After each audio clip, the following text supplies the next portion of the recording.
Ladies and gentlemen, Rasheed Hammouda. How's it going, Rasheed? Good, Tim. Good to be with you today. I'm so excited to have you on board. I said it in the intro. You and I go like way back, not like elementary school, preschool way Yeah, back, but like corporate, business way back. I think we met October 2020. of Yeah, 2016. 2016. I was gonna say, yeah, you're one of my oldest connects in the Chicago startup scene. Let's just take that story a little bit because I think it's going to give context to what we're talking about. So a lot of the listeners know that I was in corporate America for 10 years. Left to take an entrepreneurial journey myself. I left in January of 2016, started networking. We met at a cigar bar, I Yeah, think. yeah, the It's the Clayton, only right? time I've been Yeah, to a yeah, cigar yeah. bar. I don't know if that's my scene, but I like a cigar now and then. And we got to talking about your business a little bit, and we set up a coffee meeting from there. And then, since we've talked shop, in a lot of different senses. And then, fast forward 4 years, I've seen your company grow to what it's become today. So it's cool. We're going to get into that a little bit. For the listeners that don't know Rasheed, don't know Bridge Financial Technology, why don't you give just a quick backstory on yourself and how maybe the co-founding team came together to found Bridge? Sure. So I moved to Chicago in summer of 2015. We were myself and some friends that ultimately became co-founders. We were just looking to actually do an operational turnaround in like a services company. So services bureau, for those who aren't familiar with it, it's like outsourced business processing, right? Like, hey, I've got an operations team, like go outsource and do all that operations team for me. And you achieve some sort of economies of scale with them. Really old school business model, right? BPO stuff is not exactly the way of the future necessarily, because you can automate that with technology. And so I had a background in financial advising. I worked at PNC Wealth Management, learned sort of the trade there, and could see an opportunity where, hey, come and take a look at this outsourcing business and let us know if you think there's something here. So myself and my co-founders, Sanjay, Alan, and Adam, we all came together and were like, yeah, there's a great opportunity here. They're serving a part of the wealth management market that we'll talk about later, I'm sure, that's exploding in growth. It was the fastest growing. I think it is still the fastest growing segment of wealth management. But we're going to do a technology company. We're not going to do this operational crap. And so we created Bridge Financial Technology, totally new company, totally new technology.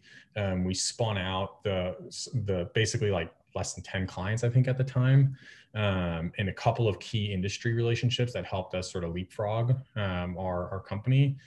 And God, that was 5 years ago. So it's been a long ride since.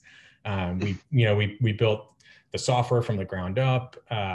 We exploded in growth. We're over 200 clients today. So we serve wealth managers, enterprise customers, and now actually increasingly FinTechs. So other FinTechs that consume our technology to build their own software solutions on top of it. So yeah, I'll pause there. Happy to obviously elaborate. I know we're going to talk about a bunch of stuff. I got a couple Yeah. questions there. So how old were you when 2015, when this idea was coming together? I was 24.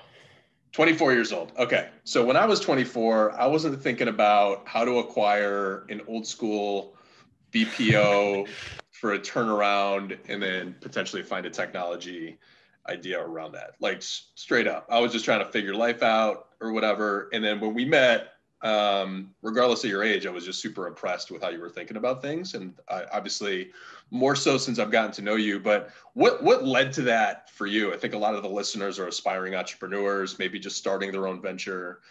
What led to that idea? And then like making it less scary, lowering the barrier to entry for you and Sanjay and Alan and your brother to make the leap?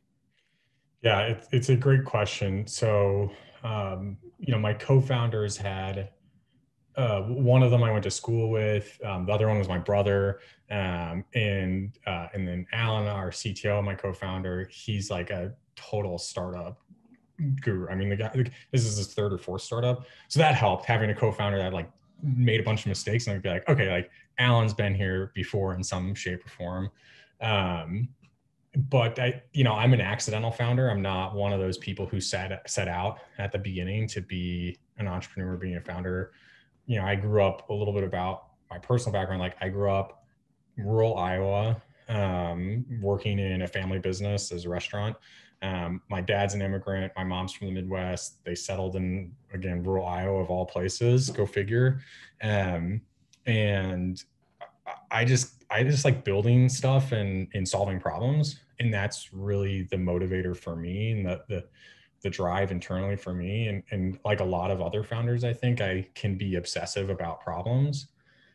And I was working in the wealth management space, and it was rough. Like the technology just didn't help us do our job, and it still doesn't in a lot of places. And PNC has really powerful technology by all standards. I remember literally the last day I was leaving the office, and my senior advisor, who I worked under, he was like, "So you're kind of like working on something, right? That's gonna like replace all this crap that I'm dealing with every day." And I was like, "Yeah." And he's like, "God, you guys can't get that done fast enough for me."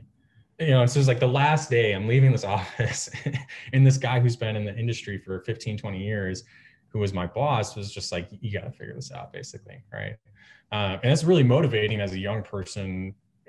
For me, again, getting obsessive about problems, and just, I want to solve problems by building really compelling solutions. And a company happens to be a good way to do that for an industry if your Sure. problem is big enough. Yeah. I can relate to this a little bit. When you think of the idea of like, yeah, hey, college buddy, you and Sanjay, and roping in Alan, roping in your brother, like it's a four-headed monster at that point. But initially, just the thought of starting something when you don't have the playbook, like you don't have knowledge around that, like how do you finance this? How do you pay yourself eventually? How do you get your first customer? How do you create a job description for someone that you need to hire? Like these are so big, daunting tasks for a lot of people. For you, was it, did you read books? Was it podcasts? Did you have mentors along the way? What lowered that fear and that risk for you? So I think the base level for me was being just kind of ignorant, frankly, right? Like, when Just you're 20, naive. yeah, Yeah. when you're 24, like like the thing I always say is like, when I was younger and dumber than I am today, I didn't know anything about fundraising. I didn't know anything about any of this stuff. And as long as you're just really open, like if you're focused on solving the problem that's driving you, and then you just be a sponge for everything, right? Everything that could possibly help you solve that problem, you're probably going to find the people and the resources that you need. So, I'm a voracious reader. I consume a lot of like SaaStr, a lot of first round review. Like there's a ton of good online resources. A really early book a book I should say that I read early in my time at Bridge that was pretty formative was Ben Horowitz's book, The Hard Thing About Hard Things. Really well-known one for founders and entrepreneurs. The biggest takeaway from that for me early in my career was, here's this guy who's built, a multi-billion-dollar organization and sold it. And he's telling his readers like, hey, there's no playbook for this stuff, right? Like there are things that kind of work, right? Like, like there are rules about writing a job description to make it good and stuff like that. But by and large, making a company successful, like there's not like, follow these steps and they will become successful, right? And that kind of is an empowering thing to internalize. Because then it's like, okay, well, if there's not just like this checklist that exists in the universe for me to follow, then I get like the cool part of the job is like figuring it out, right? And when you're a sponge to any possible resource and you're constantly testing things and you have that continuous learning, continuous improvement mentality, you're going to connect with great people. Connecting with you, honestly, early on, right? Like you guys were, you and your business partner, you guys were sales wizards. And I didn't know anything about sales. Right? I was running a threadbare process at best. Had early advisors to the company, Nathan Pinger, another great entrepreneur in the Chicagoland area who knew sales well. Other folks that helped advise us, Voss, Chi. I mean, we had early company advisors that had done startups before. and we just listened to them, right? And that doesn't mean we did everything exactly the way that they said it, but as much as you can learn from someone else's mistakes, and just try and test things, right? And listen and listen and listen and meet with people, you're gonna lower the barrier to entry. At a minimum, you're gonna accelerate the learning curve for yourself. You're so spot on. I remember distinctly like several conversations that I've had with people. And I think you have to go seek people that have experience in the area that you seek to be great at. And what I found when I have those conversations, I try to be a sponge and just pick their brain, pick their brain, pick their brain. I'm so sorry I'm asking so many questions. This is great for me. But just, you know, the calmness and the attitude around, hey, yeah, the first 2 years like sucked for a while. It's okay. But if you have a long-term outlook, you know, it's going to be okay as long as you do this and this and this.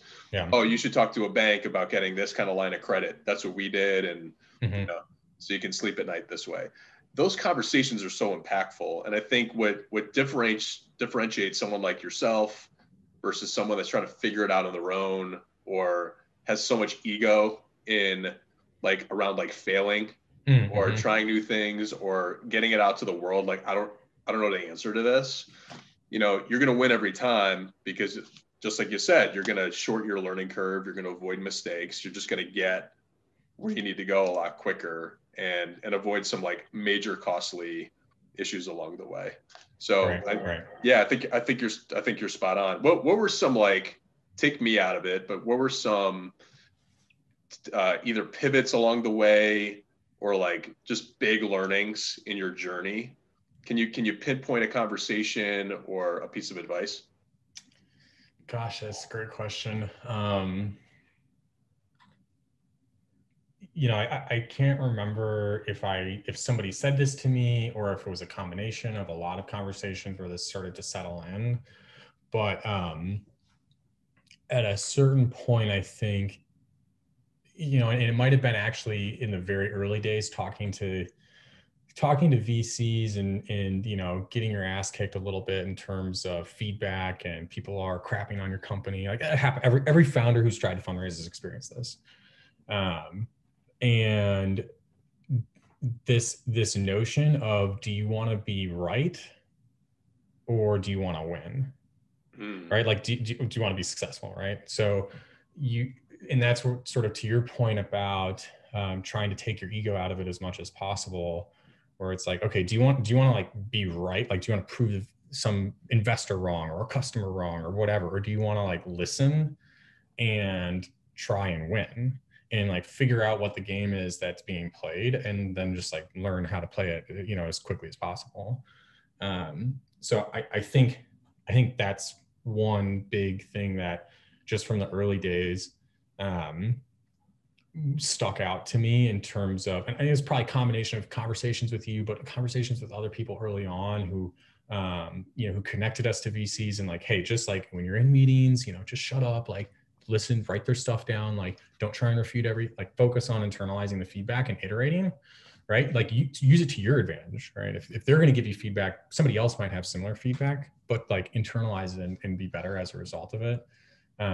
So, you know, that's, you can never do enough of that. And I see a lot of founders who are kind of like my way or the highway earlier in their careers. And I was, you know, there have been times where I've definitely been like that too. But like, if that's your approach, it's just a lot harder to go fast, frankly, right?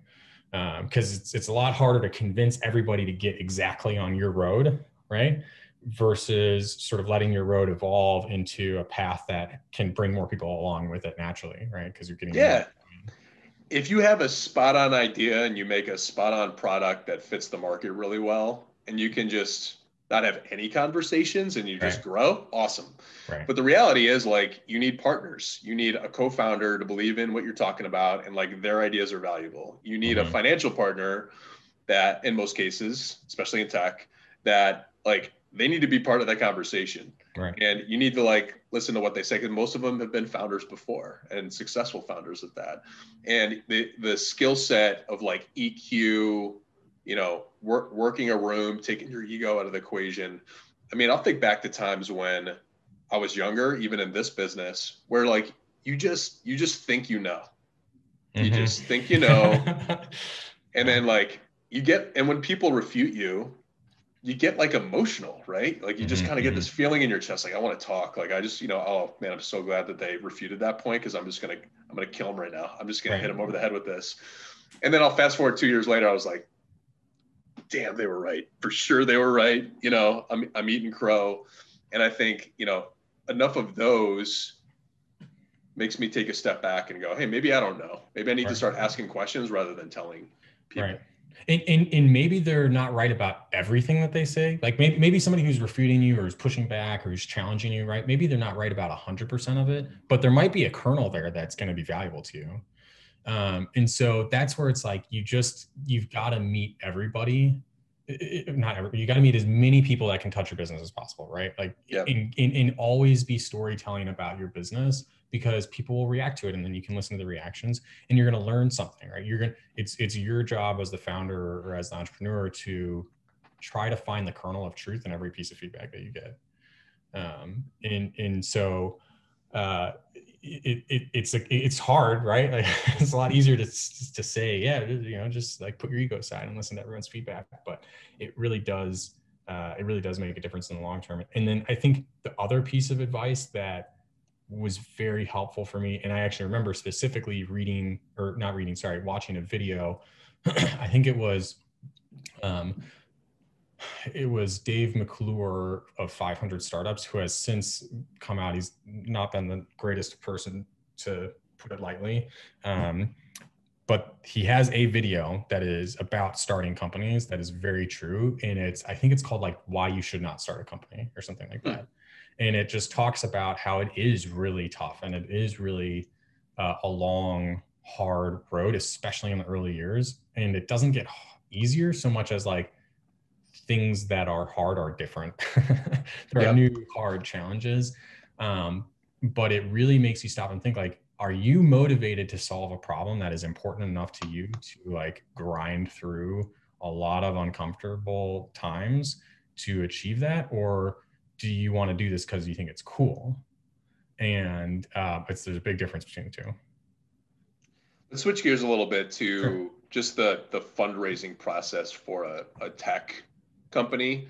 Now, you don't have to fundraise. That's up to you. Technology companies, I think by nature, like require capital to get off the ground. You need to hire people on the tech side. You need to start selling to customers and things like that. And then, you're a FinTech company. You're a very like industry specific, and you've had to go outside of Chicago to talk to investors, like I think many entrepreneurs. Talk about your experience fundraising, maybe some thoughts along the way, and any advice that you have for folks that are embarking on that journey. Sure. And yeah, we could talk a whole hour about this unto itself. And I actually literally teach a lecture. Like, I have a guest lecture every year that I do for the Paul class on fundraising, early stage fundraising, because I don't know anything about late stage fundraising yet, because I haven't done it. But I've done a lot of early stage fundraising. I've failed a number of times at it, and then eventually figured it out. The first most important thing, regardless of this, I think is probably true.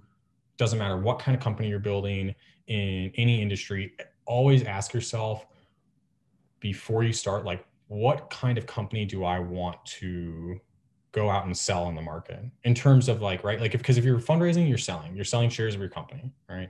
So it is a sales process. You need to embrace and internalize that as a sales process.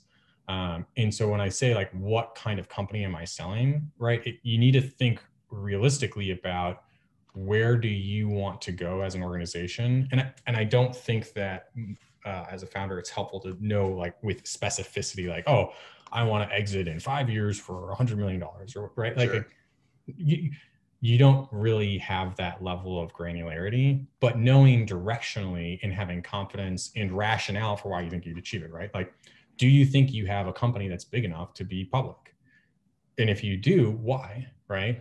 And or do you think that, you know what, my company, this market, I I don't even want actually to be part of a company that could be public. I just want to have a good cash flow positive, healthy, low but steady growth lifestyle business. Where it's like, okay, great, that's also okay, right? Any way that you answer this could be fine, but it really, really dramatically changes the way that you go to market to raise capital. Because I think in the media, all we see is VC funding, VC funding, VC funding.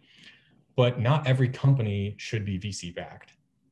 And it's not a value judgment. It's just like, if you're a VC, you are yourself running a business, right, of investing. And so you have a particular financial outcome that you are optimizing your business to achieve. And I think as founders, there's so much pressure to have like these big banner fundraise, like marquee, I raised $10 million in this, and it, like, you know, have a big fundraising push. And like, it's a mark of success as an entrepreneur. But I think the mark of success as a founder is actually just having a really amazing company that people want to work at, that solves real problems for their customers. The capital is just a means to that end.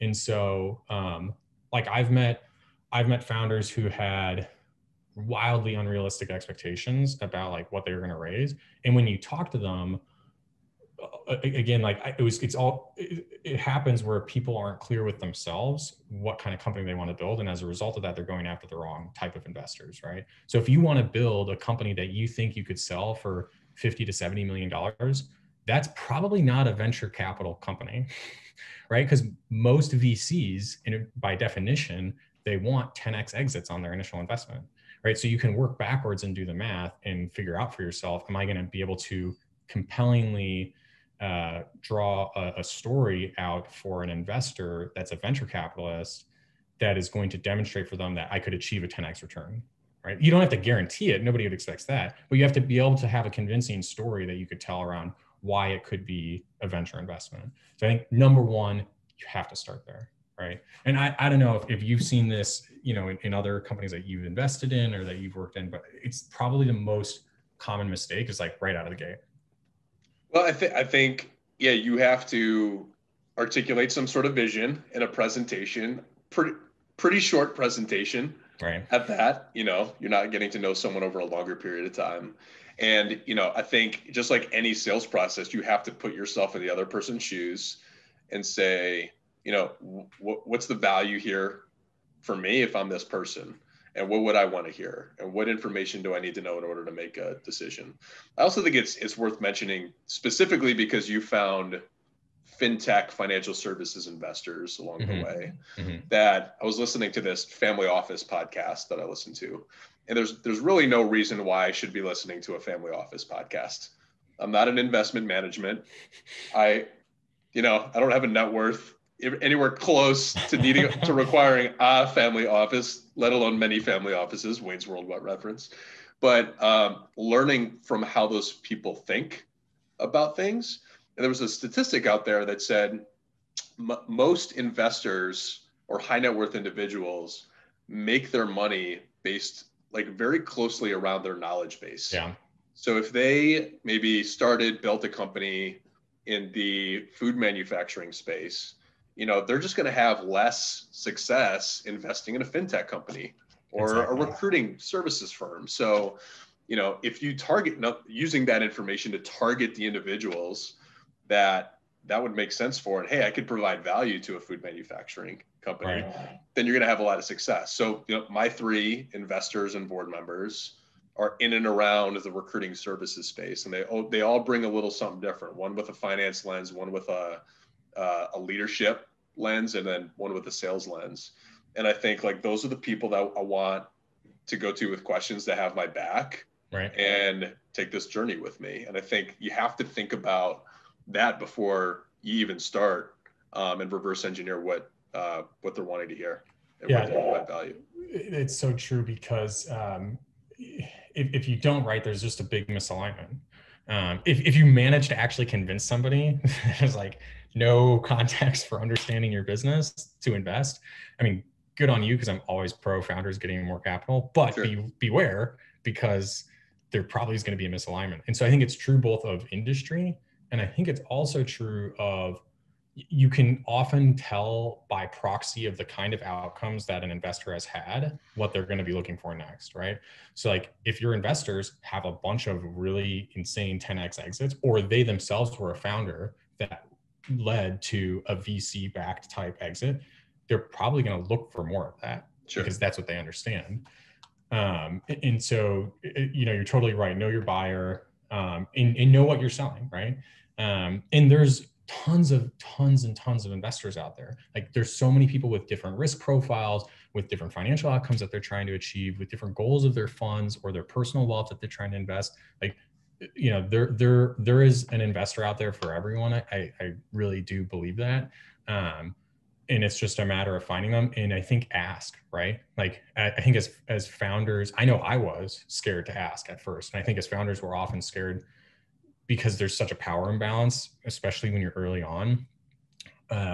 So it's almost like, for me in my head, I was like, who am I to ask an investor, who's going to give my business capital, especially, raising a few $1 million into a business. I don't even have a conception from my like personal background about what that kind of money is like.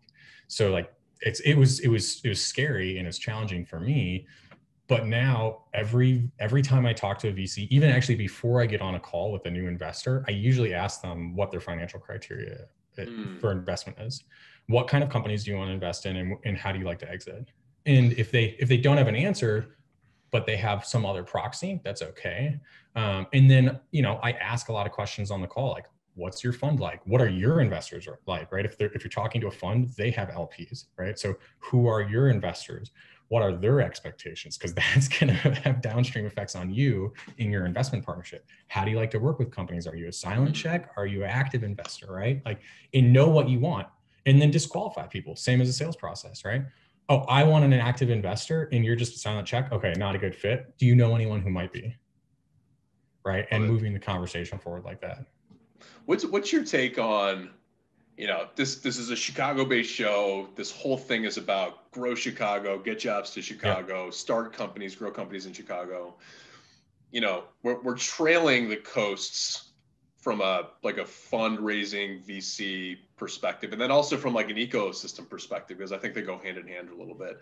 What's your take on you have a business in Chicago, current state Chicago kind of tech scene, or maybe over the past 5 years, and then your view as we compare to the other cities that are out there?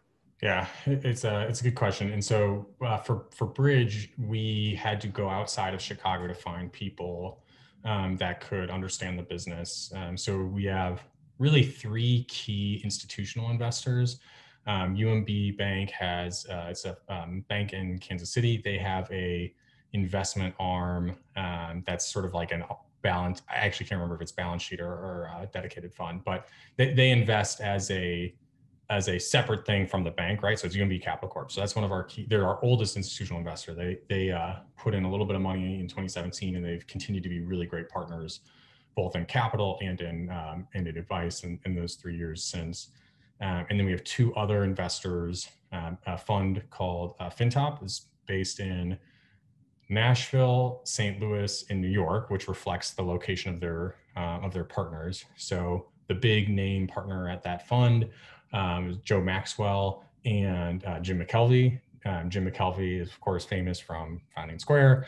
The partner that we work with, super talented guy, Rick Holton. He sits on our board. He's in St. Louis as well. And then there's another partner, Rick Cashel in New York, and John Philpott in Nashville. Really phenomenal team. They are FinTech, hardcore FinTech operators. They've all been founders or operators themselves, so they get it. That was something that we told ourselves when we were raising our institutional round. We wanted a capital partner is somebody that understood our industry. But then we also said, we also want someone who understands just good old-fashioned SaaS. Like, we want a software investor because we are SaaS first and FinTech second. So we want to take the best of the SaaS company learnings that exist in the market and apply them to our FinTech vertical. So our other co-lead is MissionOG. It's a fund out of Philadelphia. Andy Newcomb is the managing partner there. He sits on our board. another for not like former operator, founder turned investor. I love working with investors like that because they get it. Like they get the struggle and the challenges and how tough it is running a company and trying to grow a company. And so when something's tough, you don't want the investor who doesn't have experience doing it. And this is, you know, personal preference. You want the person that you can call at 8 o'clock on a Saturday and you're like, I'm getting hit with this problem, help me. And they're like, all right, let's dig in, let's figure it out together. So that was important to us. To zoom out and connect it back to your question on sort of the Chicago VC scene versus the coasts. In our Series A financing, I pitched over 100 different funds. So talked to funds in New York, in Boston, Philadelphia, I think I talked to one in Florida, in Iowa, in Illinois, like all over the country, West Coast. You said like maybe I didn't talk to a fund in like the Rocky Mountain region and like in the South, right? That's it. The thing that I saw play out is, you know, I really, I'm dedicated to trying to push the Chicago startup scene. And so we continue to headquarter here, even though headquartering obviously in pandemic times looks a little bit different than it used to. But we've got a long way to go still, right? That's our challenge, I think, as a city. When you look at Chicago, we're the third largest city in the country. And we are not even, I think Crunchbase, I was reading that we're not even in the top 10 in terms of cities and dollars invested last year. We've just got to do more. And it's easy for me to say, right? I don't run a fund.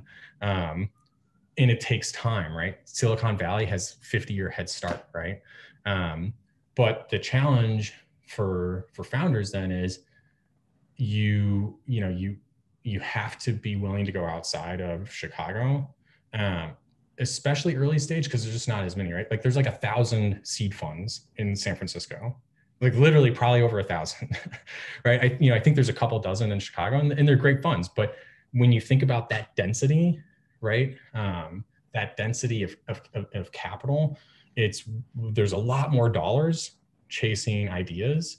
Yep. And it's a very relatively speaking, a very founder friendly environment to raise capital. So, it's a challenge. I don't have, a silver bullet. There's not a silver bullet. It's going to be reinvesting in the community. And I think also founders and funds all coming together and just taking an honest assessment of how we can get better, right? You're not going to get better if you're not going to get better if you're not taking an honest assessment of where you stand. And the good news is that Chicago's a great place to start a company because it's so much more economically viable. I mean, it's 64% higher living cost in San Francisco. It's 100% higher living cost in Manhattan. It's like 50% higher living costs in Brooklyn, right? So it's like if you're starting a company on the coast, so to put that into real numbers, right? Imagine you have $100,000 worth of salary that you're spending on, right? And if you're in San Francisco, it's 164. And if you're in New York, it's 200K just to get the same spend, right? So to put real dollars around that has serious implications for capital raising, dilution, the way that you go to market, your burn. It just takes way more money. Yeah. Talking to investors now, it seems to be that there's this growing sort of half joke where it's like, you want to start a company in the Midwest and like raise from the coast, right? You get your coastal dollars, but you get your Midwest operational costs. And VCs are smart. They're really starting to smarten up about this. The number one type of inbound VC request I get, and I probably get one once a week, once every other week at least, if not more. It's from coastal investors who are like, hey, we're trying to make more investments in the Midwest. Can we talk? So there's a trend, right, that's happening that's going to be, I think, favorable to Midwest founders. And I hope that it leads in turn to more funds for the Midwest, because I'm selfish. Like, I'm a Midwesterner. I've grew up in the Midwest, spent most of my life here. I want it to be Midwest funds, right? Like, I want it to be the Chicago funds that win. So again, a lot of opportunity, a lot of challenges though.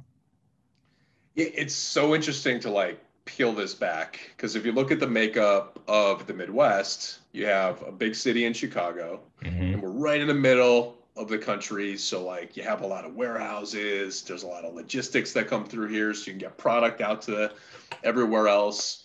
Lots of manufacturing, which is a very like capital intensive, low margin, mostly kind of like industry kind of thought processes around there. The people leading those companies might think that way.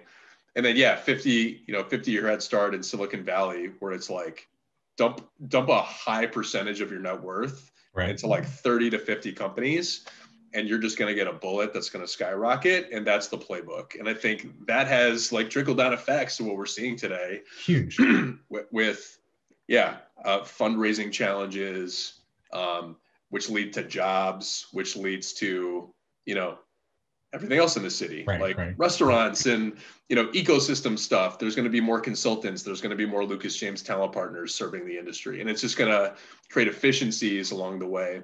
So what you described, I wanted to hone in on something, the sort of like, like high percentage of net worth invested in early stage companies and doing angel investing, right? 30 to 50, right? And then one of them pops off. That is so true and could not be underscored more. So perfect example of this, Aaron Levy, CEO and founder of Box, right? A lot of times people think, oh yeah, he's the founder of a company that went public. He must be like multi-hundred millionaire from that company. He owned less than 4% of that company when they went public. But if you go and look at his Crunchbase profile, or if you go and look at his investments, like track record on his website, or any of his, like follow him on Twitter, he has over 30 angel investments. And that includes like Airbnb and Stripe and like all these big companies that have gone themselves become huge, right? So he seeded these companies with his own money, and that has in turn helped them grow, which in turn helps him because it creates more talent density, like all the things that you talked about, right, as it grows. And so that's such a powerful effect. And it's just a matter of more and more people putting their hands up and saying like, yeah, I'm going to take more bets. Like you, I mean, you do the same thing, right? You're a prolific angel investor in the city, which is great. That those early stage dollars make a huge difference in growing that ecosystem. I talked to somebody that's starting a fund here in Chicago, and I just asked him, I'm like, hey man, like I don't talk to VCs as a potential LP. Like I'm not in that wheelhouse. But because he's starting and maybe there's some value that a partnership might have, he's like, yeah, maybe you can kind of come in. I'm like, okay. I'm like, who's your average person that's investing in you? If I'm a VC, who am I talking to? And it's high net worth individuals, it's, family offices, it's institutionals to a certain degree, depending on your stage. And he said something very interesting to me. He's like, my best go-to investor looks to invest 30% of his capital, happened to be a man, in risky investments, primarily technology companies. Wow. And it was an older gentleman as well. And I'm like, holy cow. Okay. So probably futures. I'm just looking at a profile of somebody that would think that way. Profile, they're set, their kids are probably set, and they're taking that much risk because their horizon isn't like until I pass on. It's the future of my family, or if I'm an institutional, the future of this institution. So I think the good thing is you're going to start to see this asset class like get more access from people, and people like that are going to start to allocate a bigger percentage, which is good. But we need to do that in Chicago. We need Chicago exits that don't exit like too early, because if you IPO, then you create a lot of millionaires that can reinvest that capital back into. So it's just an interesting concept. And I think if the city is looking to accelerate that fundraising variable trickles down into everything else. So I love talking to you about that for sure. Let's switch gears a little bit to kind of close this out. I was really interested in working with you, investing in your company. I have a very small experience level within the financial advising community. I did an internship at Merrill Lynch. I was inches to becoming a financial advisor myself. I got scared because I thought it was a daunting task to be a 22-year-old, getting dollars, frankly, from somebody else. But I learned that space. I understood the mechanics of it. I understood what a financial advisor goes through. Now you're hitting not necessarily, at least to start, the Merrill Lynch's of the world, the Morgan Stanleys of the world. Like you have a product line that could get there, but your initial end user was what's called an independent registered advisor, IRA, where if somebody left a Morgan Stanley and went out on their own, they don't have the resources of a Morgan Stanley or a Merrill Lynch or PNC, the internal systems, the technology, the backing, and then they need to go figure out how to get that stack on their own. So maybe take that from there, and what's the product, who are you serving, and what's the evolution of where you're looking to go? Yeah, it's a great question. So our technology suite serves at a very high level independent wealth managers. So what you described, right, are the people, and then the businesses are the RIAs. So it's like we have so many acronyms in this industry. It's like IRAs are the people, but they're also the IRAs, your investment account. RIA, that's right. And the RIAs, that it's like, anyway, we sell to primarily to wealth managers, enterprises, and other FinTechs. And what we sell is a little bit different to each of those. And so our flagship product is a software that we call Atlas. And that focuses on automating back office work and then delivering valuable information to advisors to take action on, right? So our vision as an organization is to build a better advisor, and to do that through transforming financial data into actionable insights. What does that mean, right? Like big vision statement, but okay, what does it mean for the product kind of thing? How does it actually help people? What we've seen in the industry is an ongoing fee compression that is generally overstated, right? So when I started in wealth management in 2014, that was kind of the Betterment Wealthfront heyday, where those guys were growing like wildfire, and then they hit a saturation point about a year and a half later. And they kind of plateaued in their growth because they hit most of the consumers that they could hit, and they didn't have a B2B plan. And so why is that important for what we do? The reason it's important is because it drew a ton of attention to fees in the industry. And how much do you charge? What are you getting for that? And where's it going, right? So the fee rate for the industry on average is about 100 basis points, so 1%, just over 1%. So that means, if you're $100 million in assets under management as a wealth manager, which is relatively small actually, just as a reference point for listeners, you're making $1 million a year in revenue as a business owner if you're charging a point on it, right?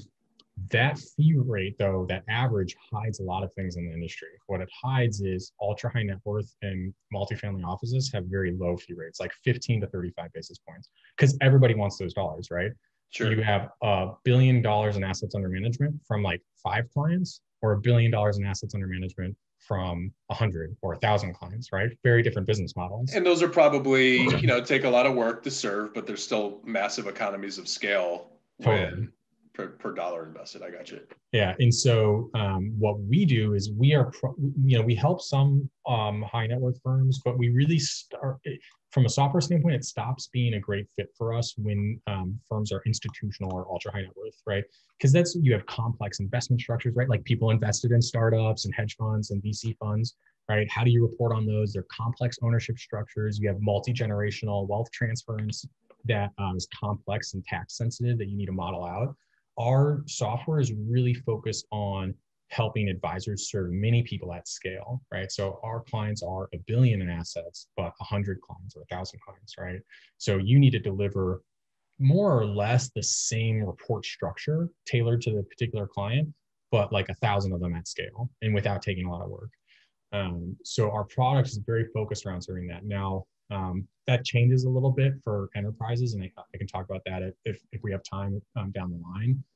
But from the software standpoint, it's all about how do I automate important but manual and repetitive tasks for an advisor, and then help them be a better advisor, right? By delivering information that they can take action on, right? So it's not about, hey, this client invested in this security for this 6-month time period and they had this investment return, right? That's not actually going to make a big difference for a lot of investors at the end of the day. Like the person with $250,000 in retirement savings, and that's like their whole net worth. What they need help with is making sure that they're invested to their target risk all the time, right? Constantly, like, and you're monitoring that. Make sure that they're planning for, do their kids have college? Are their kids already drawing down in college, right? Do they have healthcare expenses that are coming up, right? It's a lot of goals and planning. And operationally, there's a lot of things that an advisor can do to improve the quality of their financial outcome. And a lot of it is around behavioral coaching, right? So if Vanguard, Vanguard's done research on this, the big ETF manager, and they estimate that 150 to 300 basis points of what they call advisor alpha, right? So performance above the expected return from an advisor comes from a variety of places, but half of it, so 150 basis points of it, so the most predictable half of it comes from behavioral coaching, right? Mm-hmm. So to restate that, again, because it cannot be overemphasized, as an advisor in institutional research, 1.5 to 3% is the expected advisor alpha, right? And half of that expected advisor alpha, the predictable half of it, comes from behavioral coaching. So what does that mean for advisors? It means I have to be a better behavioral coach. It means I have to be able to synthesize a lot of information and deliver coaching insights to my clients. Well, technology is really good at synthesizing a ton of information in pattern recognition at scale, but it's not a great coach, right? Like it's a coach support, right? So I always use the example of like the Houston Rockets, right? And if they could win a championship, it would really make this metaphor work a lot better for me. But they transformed the way people played basketball because they used technology to just understand the expected outcome of shooting a three-pointer, right? It's super simple. Got it. But then their entire strategy as a team that the coach makes the team beholden to is centered around that insight that technology has delivered to them. And so it's very similar in the advising space, but there's not a lot of innovation being driven around that. So just to repeat that back to you, yeah. I'm a financial advisor. I worked at Merrill Lynch for a little bit. I'm going out on my own. You know, typically advisors, like it's a sales job primarily. Like if you don't get clients, you go to business. So right. Like they're spending a lot of time on sales stuff right. throughout the day and customer relationships, trying to get referrals, following up on referrals. But the main role is to advise them on how they should invest and manage their wealth and tax strategies and, hey, save for your kids' college and all that kind of stuff. So what you're saying is you're providing a data portal that provides actionable insights and automates tasks to say, hey, Sanjay is a customer of mine or a client of mine. Mm-hmm. Boom, I think it's time to reallocate his investment criteria in this way based on what Bridge is telling me. Boom, pop a call. He's going to get a great customer experience from this. Right. Boom, Rasheed's, wife is due in 9 months. Right. Type that in there so I get a reminder maybe just after that. Send a bottle of champagne and then make sure that we circle up on college funding at some point in the future. So that's great. You're taking the CRM, the data log for investment. Like I'm thinking like, E-Trade or, Scottrade for myself or something, and then putting it all together to really serve the advisor and create a ton of ROI. And that's why I love it. Right. I mean, because today we do a lot of report automation and stuff like that. We broadly work in this category called portfolio management software, but our technology long-term is about people. It's not about investment products, right? So what you described very well is how are you helping people, right, achieve their goals and in driving novel information to advisors to hold people accountable, right? Because like technology can find these things faster and more efficiently than a human advisor ever could, right? Like our system can tell somebody, hey, your client deposited $10,000. They usually only deposit $2,000. You need to pick up the phone and call, right? What's going on? That's a big deposit for them. That's really hard as an advisor to hold all of that in your head and then actually still go and do the work of the pattern recognition and then go, and it's impossible actually, right? And so marrying the best and most powerful parts of technology with the best and most powerful parts of a human relationship, delivering better financial outcomes for people. And I mean, it's really exciting because we're just in the first innings of this. And, at the end of the day, we're a data company. We're not PDF reporting company. We sure we have PDF reports, we can do that, right? Because some older clients want that. But what we want to do is we want to transform the way that advisors deliver advice. I love it. I love it. Rasheed, let's end there. We can go on and on. I want to have you back because we're going to check in on how Bridge Financial Technology is doing in the Chicago scene. But in the interim, if folks in the Chicago community just want to reach out to you, learn more about you or more about your company, where can they find you? Where can they learn a little bit more about Bridge? Sure. People are welcome to go to our website, bridgeft.com. I'm on LinkedIn. I don't have a Twitter. I probably should. People can email me as well. So if you want to include that, and any people who are thinking about founding companies, reach out to me. I love working with other founders. I love helping people hopefully avoid some of the mistakes that we made along the way. So I'm happy to connect and be available. I love it. Thanks so much, Rasheed. We'll talk to you soon. All right. Thanks, Tim.